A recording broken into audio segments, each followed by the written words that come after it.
how do I manage my life? Poorly? Hello, I'm Sophie. Welcome, or welcome back to my channel. Whichever you fall under, whichever you want to fall under, I guess, if you don't want to associate with me. Today, I thought I'd talk about how I balance and plan out and keep track of school, YouTube, and writing, and all my other hobbies and all my other interests, and making sure I have time for all of them, which usually doesn't actually work that well because I'm stubborn and I just don't listen to my plans, but this is how I do it, and it's up to my brain if I actually follow them. I have 4 different ways that I actually go about planning this sort of stuff. First, a bullet journal. The second, my Google Calendar. The third, long-term lists that I just keep track of over months. And fourth is Google spreadsheets. Thank you, Google, for being there for me, honestly. I don't know what I would have done if Google didn't have all these stuffs. So, my bullet journal. Here she is. She's cute. You've probably seen her in other videos if you've watched any of my videos. Things I've accumulated over time, and the script that I'm currently working off of at the moment. So, very helpful. But I use my bullet journal for daily to-do lists and weekly to-do lists, and for upcoming events in the week.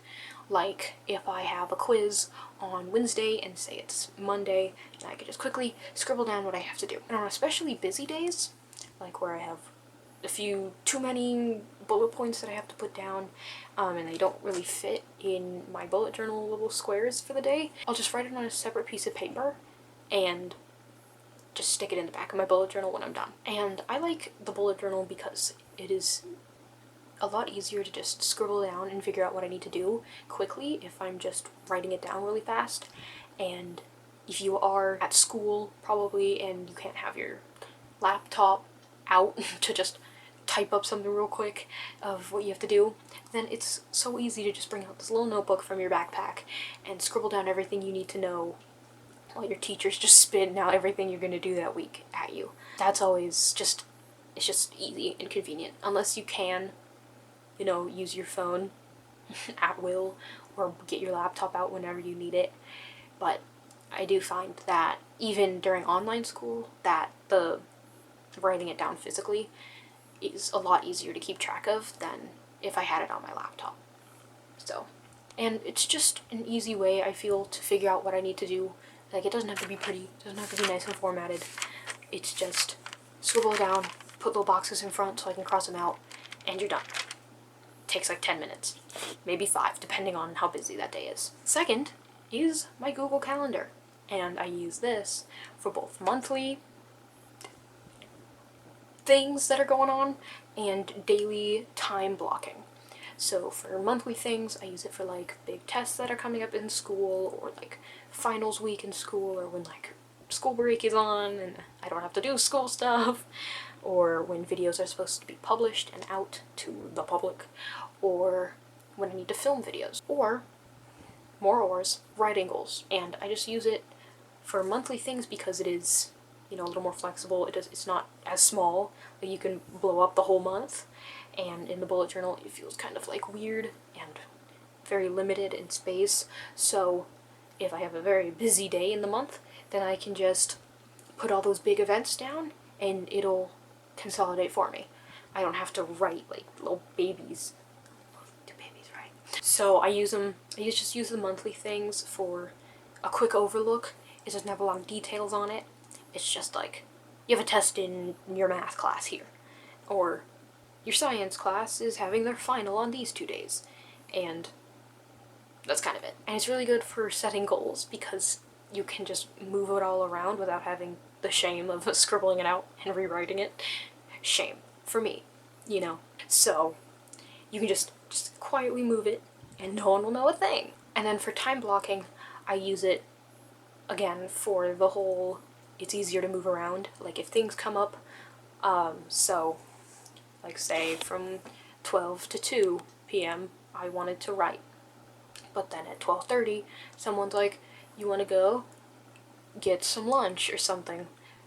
pre-quarantine era, then I could quickly just edit it and figure out when I can actually do the writing part.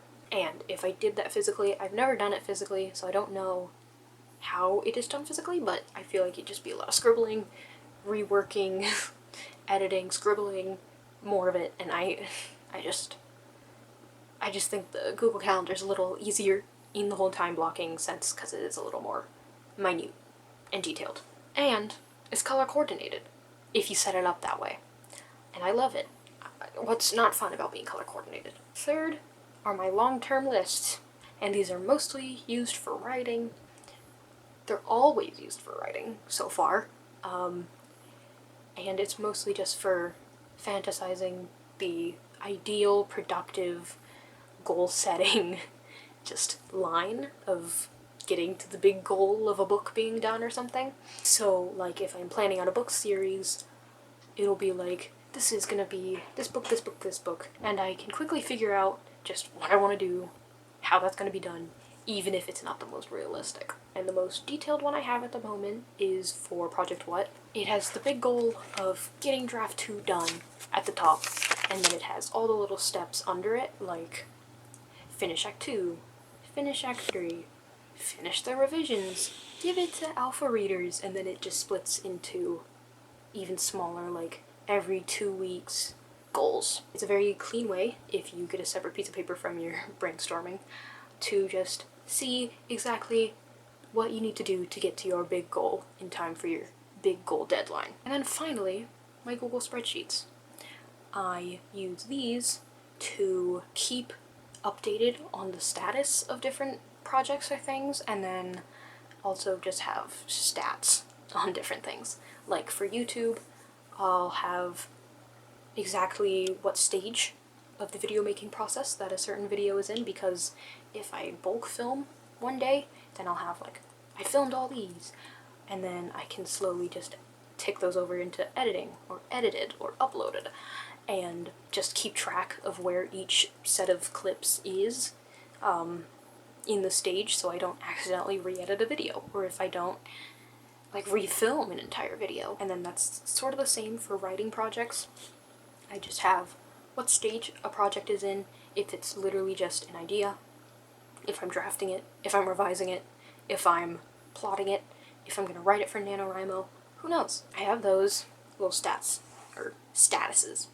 And then I have my stats for all of Millwordy, and I also have a lineup just for fun to see exactly what I worked on in each project each day for writing, which is kind of like, it's kind of basic. I'm just like, oh, I drafted draft 2 today in Project What or something. I'm getting way better, hopefully, at daily tracking with Millwordy, because it's getting wild, and the whole thing is, it'll keep me on track, like the status of certain projects or certain videos, if I keep it up to date. So hopefully the whole tracking every day for my word counts will help me out with keeping my project statuses up to date as well. But that is it. I do my daily and weekly to-do lists in my bullet journal. I do my monthly and I guess daily in my Google Calendar. I do long-term, probably over like months, lists on physical paper, but you know, like an 8.5 by 11 paper. And I keep statuses up for smaller projects or videos, whichever you want to call them, in my Google spreadsheets. The thing is, I do like keeping these things going and figuring out new ways to keep myself up to date and ready to go and make things a little more efficient. This is like fun for me. I don't know if it is for other people, but that's how I do it. That's how I stay organized. Thanks for watching. Thanks for making it all the way through. Hopefully that wasn't too confusing. And I hope to see you in the next one. Peace.